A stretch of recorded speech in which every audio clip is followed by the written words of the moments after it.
Rob Venn here. Today we're going to be looking at Component 2, Section C, American Silent Cinema, Buster Keaton and Modernism.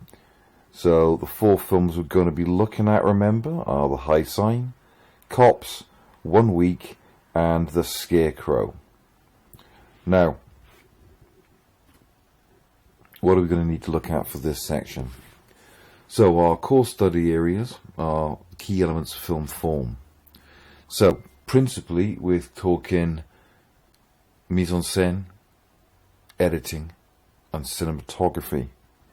Except that sound is not entirely unimportant. Now, even though they couldn't record sound, and, there was no dialogue in these movies, there was still music. Music being played live in the cinemas by anything from, a guy on a piano all the way up to entire orchestras. Films had specially written scores. And, it wasn't unusual, especially in places where there was high levels of illiteracy, that you would have somebody stood at the front of the cinema reading out the intertitles. There's also the case that, in the days of silent cinema, audiences became very adept at lip reading. So you'd still be able to understand what was going on. Now, these micro features are going to be creating macro meanings for the audience. This film language, this continuity editing system was being developed at this time. Eventually, perfected, if you will, at least pioneered by people like D.W. Griffith. But the language was being invented. It was a new art form. We've also got to consider, how do audiences, both then and now, react to these films? You've got to remember, these films are 100 years old. They're not made for us. We aren't their target audience. They were made for very different people, not as media savvy and literate as us. But even now, 100 years on, these films are still really funny. The stunts, the gags are still incredible. And people are still going to be watching and enjoying Buster Keaton and Charlie Chaplin and Harold Lloyd and Laurel and Hardy in another 100 years' time. Because there's a timeless genius to these films. We're going to need to be looking at the context of the film. Socio-political, historical, cultural and industrial. That's what we're going to be largely looking at today. We're going to be looking at modernism. And then finally, there are critical debates, things like, the auteur approach. So, what is modernism?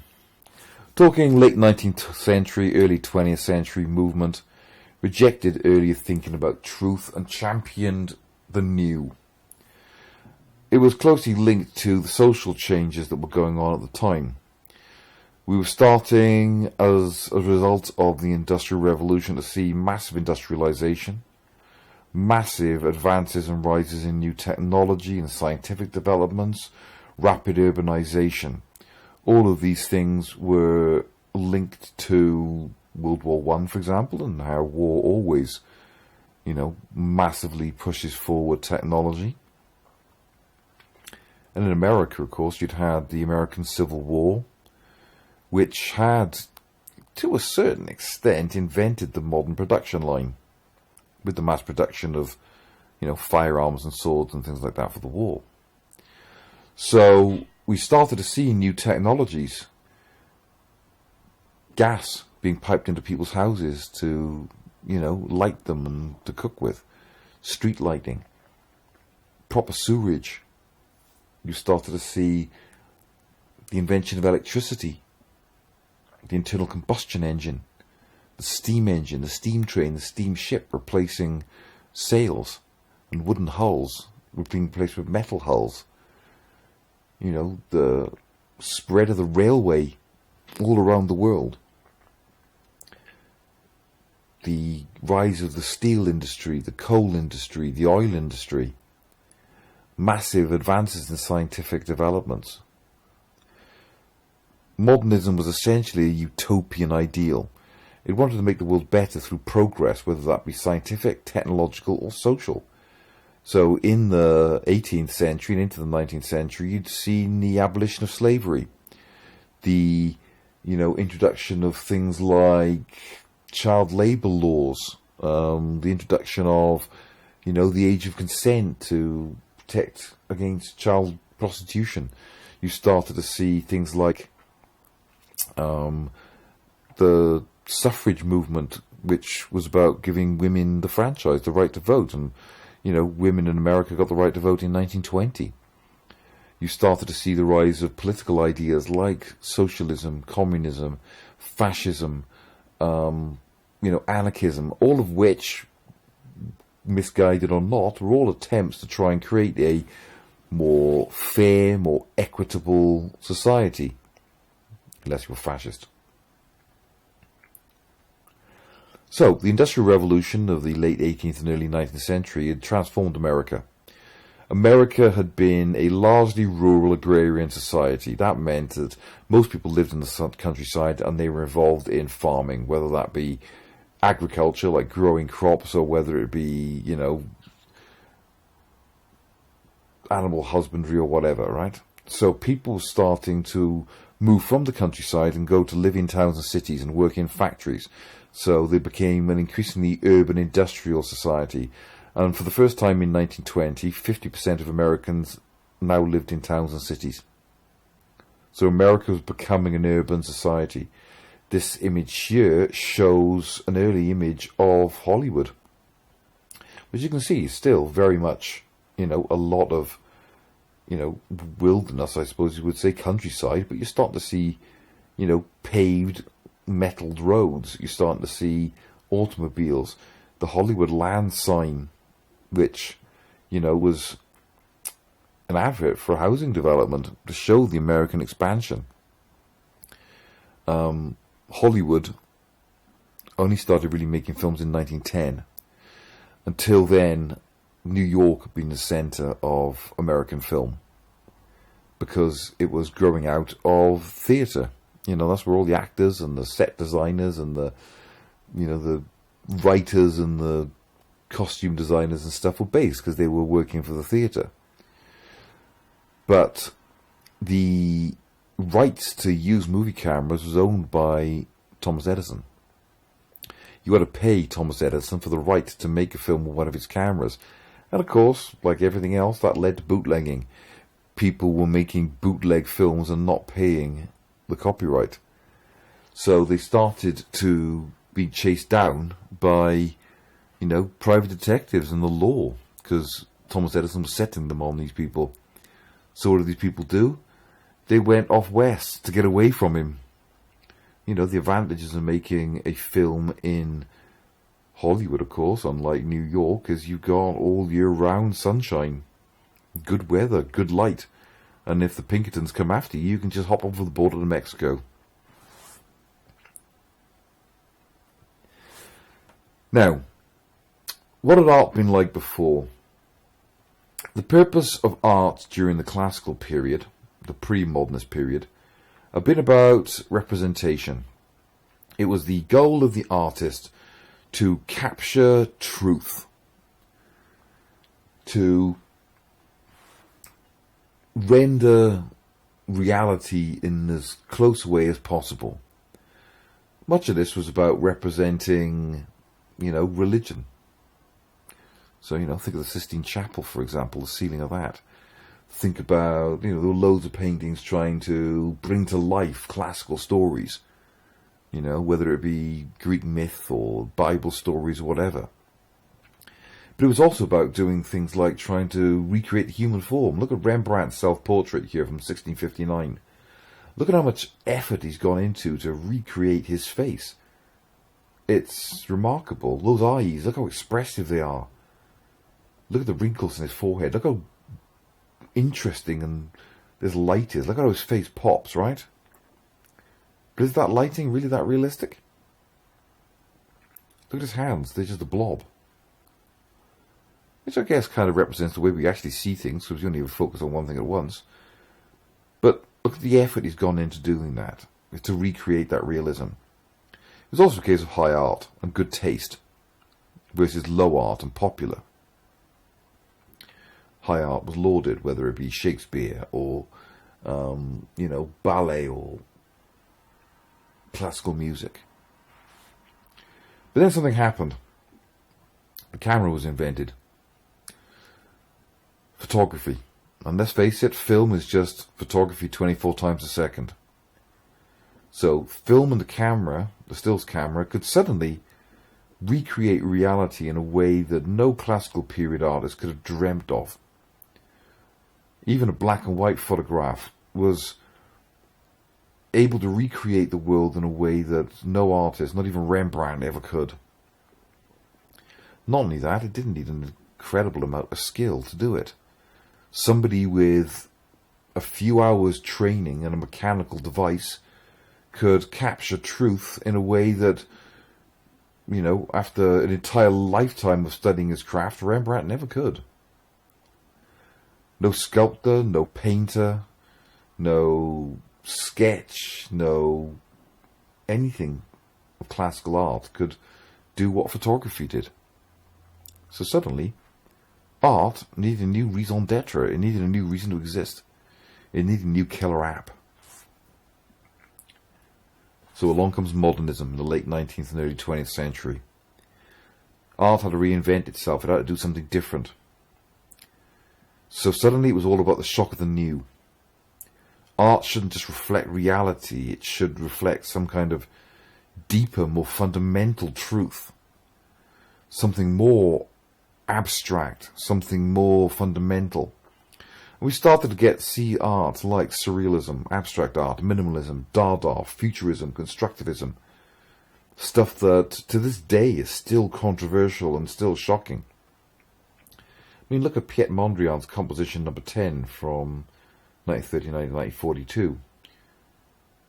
Anyone can look at a picture of Rembrandt, and as beautiful as it is, it's clearly a picture of Rembrandt. It's obvious what it means. It's trying to recreate his face in the most realistic way possible. And I'm sure there are deeper meanings into it. I mean, about, mortality and the self and whatever you can read into it. But it's on a different scale to the composition number 10. Now, I've got no idea what this painting meant to Mondrian. But if we bring in Roland Barthes' concept of the death of the author, it kind of doesn't matter what it meant to Mondrian. What it matters is what it means to the author, like not the author, but the spectator, the viewer. What does it mean to you? What does it mean to me? Is it just pretty to look at? Does it represent order and balance? Or is it more a feeling of being trapped? Do they look like prison bars? Is there something quite depressing and nihilistic about its stark, simple black and white? In which case, what about the little pops of colour? What do they mean? I don't know. Maybe it's just pretty to look at. Either way, it's very different to that. Right? Now, how does that get reflected into film? As we said, modernism may have tended to reject realism, but photography and film are the most realistic forms, and yet they're inherently modernistic. For a start, they're mechanical. No, let's face it, art had always relied on technology. Paint, paintbrushes, canvases, they're all technology, right? But not in the way that film did. This was a mechanical device, a box which at a press of a button opened a shutter and allowed light to come through a lens and hit a piece of plastic or glass, depending on what technology it was, covered in a chemical. And that chemical burned an image into it from the light. And it required further chemicals to develop it and to fix that image. And then you took the negative that was produced and you did a negative of a negative and you got a positive. And if you shone light through that positive, you could project it onto a wall. And compared with painting or sculpture, it didn't require that much skill. It produced a kind of art that was technological. that was infinitely reproducible. Once you've got a negative of something, you can make copy after copy after copy after copy after copy. And it looked more real than anything that had come before. And it could be done on an industrial scale. You didn't just have one great artist in his salon painting away on his own. Film needed a production line. And luckily for this industry, this art form, the production line had just been invented.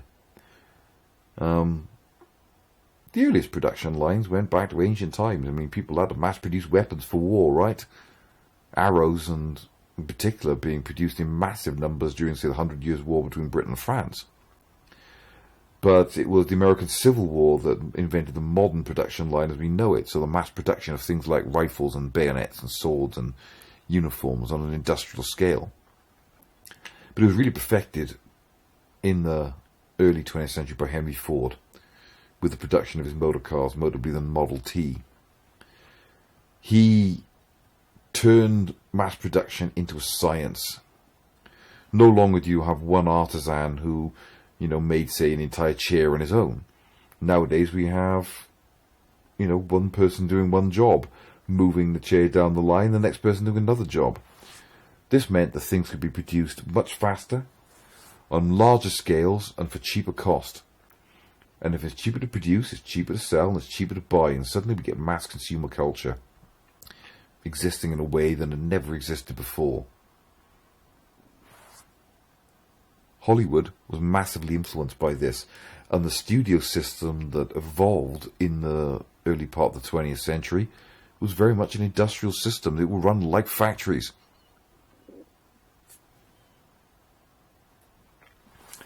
And we can see this being reflected in the films of Buster Keaton. One Week was a parody of a documentary film called Homemade that was being released a year earlier in 1919 that was made by the Ford Motor Company. It was an educational documentary about portable housing. This year is the only still I could find of that film. At least I think it's from Homemade. I couldn't find the film itself. But apparently Homemade was a pretty successful film. It had been very popular and a lot of people had seen it. So it's conceivable that quite a lot of people who'd been watching this Buster Keaton film One Week had seen Homemade and were aware of it and would understand the reference. So what we've got here is a kind of intertextuality. Something we more closely associate with postmodernism later on, obviously, after modernism, right? But these films are quite sophisticated. Even, they were even doing things like breaking the fourth wall, for example. Buster Keaton would often look straight at the camera. The Scarecrow, down here, also addressed the public's fascination with automation, the Ford assembly line. Look at the breakfast sequence and the way in which everything in the house is sort of like designed for maximum efficiency, like it was some kind of time and motion study. This itself also reflects something what's called a Rube Goldberg machine. Rube Goldberg was a cartoonist who invented these weird and wacky machines for trying to modernize the world, like this famous one of the automated napkin machine. There's a definite link between this and this. And not to forget that there's things he's doing as well in the High Sign as well. It's definitely reflecting modernism and art. Buster Keaton himself was fascinated with technology. He was especially obsessed with trains. And his fascination bridged the end of the 19th century and the beginnings of the 20th, and how technology was radically altering the world with these new industries and the expanding of consumer culture. So One Week in particular was very much about that. This idea of buying a house and constructing it. That's consumer culture. The fact that ordinary people could afford cars. Something that Henry Ford very much was, interested in, making sure that, if you're going to make mass-produced cars, you need people to be able to buy them. Buster Keaton has a lot of trains in his movies. That's a consistent theme of his. Notably in the general. But there were other ways he was obsessed with technology. I mean, there's a famous story that one of the first things he did when he was hired by Max Sennett and started becoming a film actor was he borrowed a camera and dismantled it, took it apart to see how it worked. And one of the reasons why he was such an effective filmmaker was because he had this understanding of how film worked, how a camera worked, and he was able to exploit that technology for the benefit of his gags. So, modernists as an art form, they were obsessed with new ways of doing things, and film was a new way of doing things. It was a brand new technology. It hadn't been around very long, but Buster Keaton uses the camera in really imaginative ways for the time. And there's a definite influence from abstract art and expressionism in his movies, and they're very self-conscious, they're very self-referential. Think of the bit in 1 Week where, you know, his wife's getting bathed and she drops the soap and she goes out to reach for it and his hand comes over the lens. It's breaking the fourth wall. It's pure Bertolt Brecht. Think of the surreal house in that. Think of the bit in 1 Week where he can't find High Sign, where he can't find somebody to hang his hat, so he paints a hook on the wall and hangs his hat on that. That's pure surrealism. Think of how he ties the dog up to the bell and then dangles like a, pork chop on it in the High Sign. Again, that's pure Rube Goldberg machine. So what are these art forms? Well, we're looking at surrealism, Salvador Dali. We're looking at Dada. We're looking at Cubism. This is Pablo Picasso. We're looking at Futurism. Trains. Look at how abstract these are. They're new, they're shocking. To this day, we still look at these as weird, right? But look at the influence of this is going to have on film. Now, when we tend to think of these abstract, advanced, modernist technologies and techniques, we tend to associate it with the Europeans. It was the Europeans who pioneered these art forms. And we tend to associate with European cinema, like the films of Ziege Vertov, like A Man with a Movie Camera, which is free on YouTube. You go and look for it. It's a masterpiece. These Soviet constructivists were taking these avant-garde art forms and putting them into cinema, creating the cinema equivalent. Look at how this camera here looks like a machine gun. It's very mechanical. A film camera in those days, a machine gun were very similar technologies. And these constructivist ideas were bringing in new ways of seeing the world. But Hollywood was taking these techniques and using them. But at the same time, it was also developing its continuity editing system, which of course became the standard way, the standard film language, the continuity system of all cinema everywhere, to this day. But it was still taking those expressionist techniques and using them for its own purposes. So in practice, experimentation worked both ways, because they were inventing film. Somebody had to invent it. Somebody had to invent editing. Somebody had to invent special effects. Somebody had to invent sound eventually. So one of the major contributions of American popular culture and popular cinema to European art cinema, especially the Soviet Union, was the silent film comedy. It was so inventive, so exciting. Classic image from The Man with the Movie Camera. The camera eye. Equating the camera to an eye. It's a new way of seeing. Look at this. This is a still from F.W. Marnow's Cabinet of Dr. Caligari, one of the great expressionist films of the 1920s, German expressionist movement. Look at the similarity between this bizarre, weird, painted set with bizarre expressionist angles and the house in 1 Week. I mean, you can see this connection. The weird angles and everything. Interestingly, it was the directors of this German expressionism in the 1920s, F.W. Marnow, people like Fritz Lang and these kind of people, who would, a few years later in the 1930s, be fleeing the Nazis because they were Jewish and they were communists, or they were Jewish communists, and they were escaping Germany. They went to Hollywood and they took these avant-garde filmmaking techniques and took it into the Hollywood mainstream. Film noir in particular was influenced by this, with its chiaroscuro lighting and its Dutch angles, because remember, Dutch doesn't mean from Holland, it's a corruption of Deutsch meaning German. the Dutch angle, the canted angle, is really the German angle. It was because of these German filmmakers that were importing it. And again, you know, people like Sergei Eisenstein were a massive influence on the American filmmakers, especially Charlie Chaplin.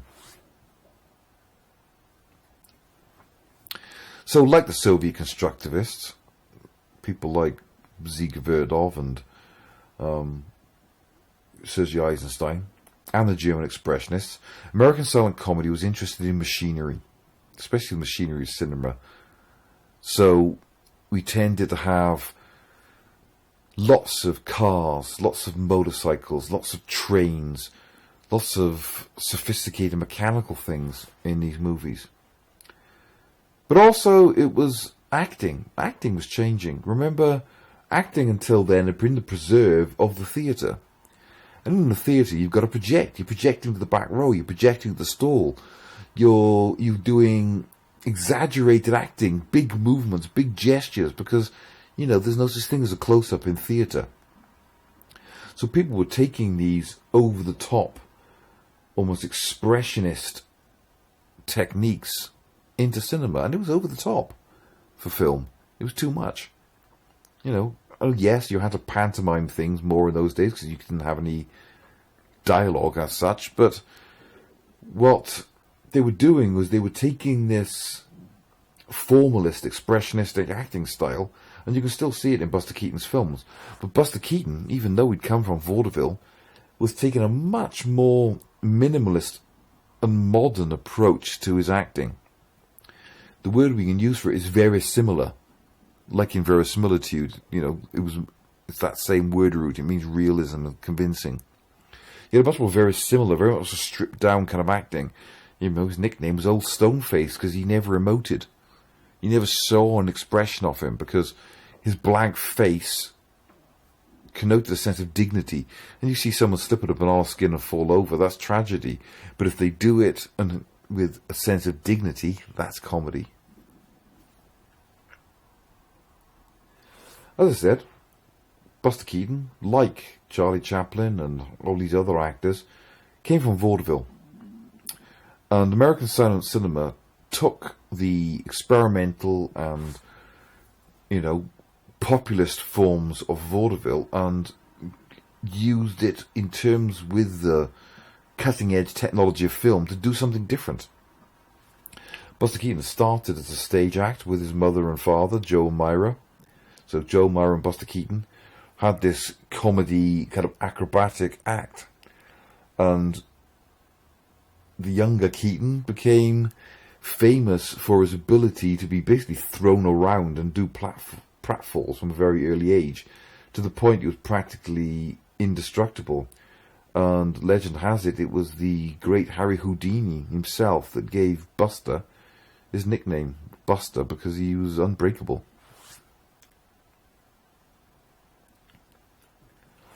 So, what was going on in the world at the time? And how would that have influenced American silent comedy? Well, politics. One of the key things that happened in 1920 was the introduction of Prohibition. America made alcohol illegal. A radical thing to do. In many ways, a very unpopular thing to do. But that's reflected in these movies. There's a definite reference in The Scarecrow to Prohibition, like the way in which the farmer hides his liquor in The Scarecrow. Another thing that's being represented in The Scarecrow is the, you know, universal suffrage for women. One of the characters in the film says, "I don't care how she votes, I'm going to marry that girl." Well, that's the first time women got the right to vote. Presumably they were given the opportunity to vote on whether, you know, prohibition should be enacted. I know that, for example, women were very influential in the prohibition movement. But you also had the rise of, like I said, radical, often progressive left-wing politics, like giving women the vote, like the rise of socialism and communism, because with the Industrial Revolution came a much greater gap between the haves and the have-nots, the rich and the poor, just like there is today. So we started to get politics that were about the little man, about the ordinary man, about fairness and equality. This is what Marxism and communism was really about. But we also got people wanting to smash the system, the anarchists. And Charlie Chaplin and Buster Keaton, these other kinds of actors, often played characters who were the ordinary man, the little man, the common man. I mean, let's face it, Charlie Chaplin famously played a character who was a tramp. You know, of the lowest of the low in society. The most excluded, the poorest. Buster Keaton was much the same. He often played a tramp-like character, although possibly a bit more well-off, less down at heel than Charlie Chaplin. And both of their films often lampooned the superficiality and the consumerism that was becoming more and more common in America at the time. We can definitely see that in 1 Week in particular. So they often explored life from the point of view of the ordinary man, the ordinary person. But they also dealt with radical politics. In Cops, for example, we see an anarchist throwing a bomb at a police parade. Now, this is a direct reference to a bombing, a terrorist bombing, that had happened in Wall Street in 1919, when anarchists packed a horse and cart full of explosives, dynamite, rode it into Wall Street and detonated it, killing 40 people and wounding Lord knows how many. And here they are a year later making fun of it. You know, this would be like making a comedy film out of the Manchester bombings a few years ago. Now, you can't imagine people standing for that today, can you? It's actually a pretty dark, nihilistic film. I mean, he starts off with him seemingly in jail. I know it's a joke, it's not really. You know, he spends the entire film being, accidentally robbing people, being chased, and in the end, he ends up being killed because the end title card is a tombstone with the end written on it, his hat on it. Pretty dark when you think about it.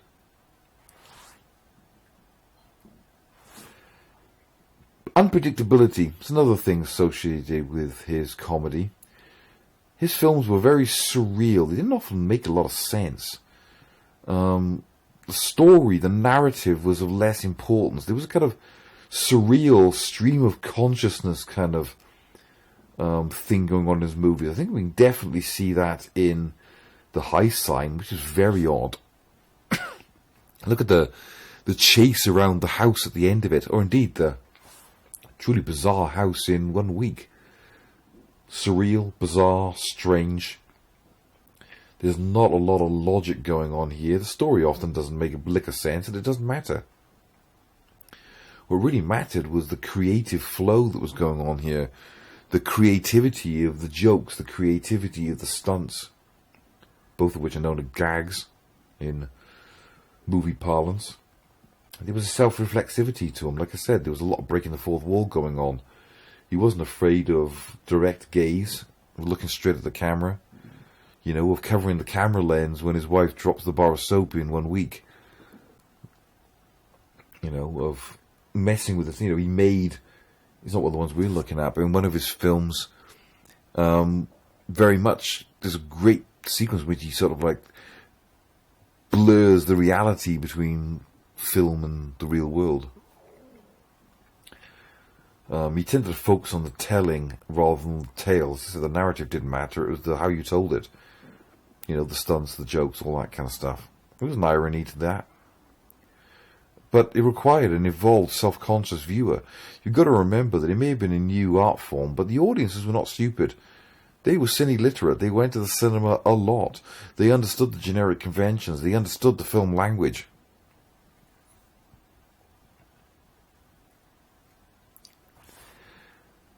Obviously, if you want comedy, you need conflict. If you want drama, you need conflict. But the conflicts in his films are often kind of like by the by. They're often unacknowledged. They're often ambiguous. Difficult to know what they are sometimes. There's a bit of a MacGuffin going on here. Sometimes, who knows why he's being chased by the police? Doesn't make any sense. And the antagonistic forces in his films are not necessarily evil, they're authority figures. Charlie Chaplin was the same. Charlie Chaplin once famously said, all I need to make a movie is a park, a pretty girl, and a policeman. Buster Keaton's not necessarily that different, especially in Cops. So, they're not bad people, they're law and order. He's just a bit of a rebel, he's a bit of a scamp. He doesn't like to toe the line. And often, he's an innocent, naive, floating around, getting into trouble accidentally stealing horses, for example. Accidentally stealing a family's entire possessions. It's not malice, he just sort of falls into these things. And often the main character's motivations, what they're pursuing, shift and change all the way through the movie. Doesn't matter. It's the stunts and the pratfalls that matter. You like to subvert the genre. You like dramatic irony. Dramatic irony is where the audience knows something the characters don't. Classic example here, where he's, without care in the world, walking down the middle of the road here, being followed by the entire Six police force, and he doesn't even know it. And that's all done in the composition. The use of deep focus, of foreground, midground, and background. The use of single point perspective to draw your eye into the center of the image. Look at the way in which this line here works to draw our eye into his. So we're looking in the midground and in the background and in the midground at the same time. He liked perverse comedic portrayals of suffering, of people being hurt, because people being hurt and maintaining their dignity while they do it is funny. Someone falling on a banana skin and hurting themselves is sad. Falling on a banana skin but maintaining their dignity is funny. So, look at this perverse portrayal of him with his toothache. And trying to find some inventive Rube Goldberg kind of way of getting it out. It's also another thing that he would also act against people who were considerably bigger than him. He was quite short, he was about 5'2", 5'3", and he would often act against people who were, a foot taller, 6'4", my height, you know what I mean? And big men with it. Because it emphasized his diminutive stature, and that was more funny. Also, you'll notice that the tall people he's often cast against, their clothes are often too short. Look how short his trousers are. Quite often you'll see the same on their jacket sleeves as well, whereas his are long and baggy, which makes him look shorter and him look taller. Like he's too tall for his clothes. So he kind of minimises human suffering to make fun of it. He likes to have messages in his films. He wants you to think and laugh at the same time. And he does that by taking reality and reflecting it in his movies. Through humour and satire. So you've got Prohibition being lampooned in The Scarecrow. Look at the farmer here, sort of drinking the liquor that he's had to go and surreptitiously hide in his Scarecrow to keep it away from the police. And of course the anarchist terrorism in Cops. So, American silent cinema had links to things like surrealism. So, there's connections to emerging European art forms like Dadaism and surrealism. We've already talked about the surrealist, expressionist shape of this building. Note how strange and surreal many of Keaton's films are. House in 1 Week, like we said, classic example. Many of the films don't necessarily make much sense in terms of a narrative, but it doesn't matter. It's the jokes, the gags, the stunts that matter. They don't often have anything to do with the story. But Buster Keaton was always one of the more innovative and surreal and interesting of silent comedians. Not to mention one of the most acrobatic and impressive in his stunts. Laurel and Hardy were always great, although if anything I prefer their sound films. Harold Lloyd did some incredible stunts, and Roscoe Arbuckle was very popular and famous in his day before the scandal that destroyed him. But of the silent comedians, the silent clowns, the two that are the real masters, the two that are the real greats, are Keaton and Chaplin. Keaton and Chaplin were geniuses. Just the way they moved. I could just watch Chaplin just move all day. He was an absolute master of physical performance, and Buster Keaton was his equal. And again, as I said, they dealt with the story of the little man. Now remember, this is not not that far away from the Wall Street crash, which plunged a lot of people in America into total poverty. And as I said, there was starting to be massive gaps between the rich and the poor in those days, and people like to cheer for the underdog. Technology is often something that lets him down in his films. You get guns that don't fire straight and end up with seagulls landing on your head, like in High Sign. This flat pack house won't go together and eventually gets destroyed by a train in 1 week. You've got this car falling apart in this, and in Cops. You've got, trains being destroyed in things like The General, which is not one of the ones we'll see. But, technology often goes wrong in these films, which is interesting for a man who's obsessed with this stuff. So, that's a rundown of modernism. This is a list of some of the flip learning you can do. I'm going to give you all of these as handouts. You can also find them on Moodle. This video, Buster Keaton, The Art of the Gag, is very worth watching. It's an excellent little video. Highly recommend that. You should watch it. You don't have to have read the Global Filmmaking Perspective Teacher Guidance Notes, but why not? I recommend it. Go and have a look at that. I've taken key extracts from this book, which came with the DVD. It's a bit highbrow, and I've done a simplified bullet point list of things that are relevant, but I'd highly recommend reading these. They're superb, very insightful. Most of all, go and watch as many Buster Keaton films as you can. Most of them are free on YouTube because they're out of copyright. They're brilliant. Why wouldn't you? So, if you've got any questions, you know where I am. Drop me an email. Talk to me in class, whatever. And I'll talk to you later.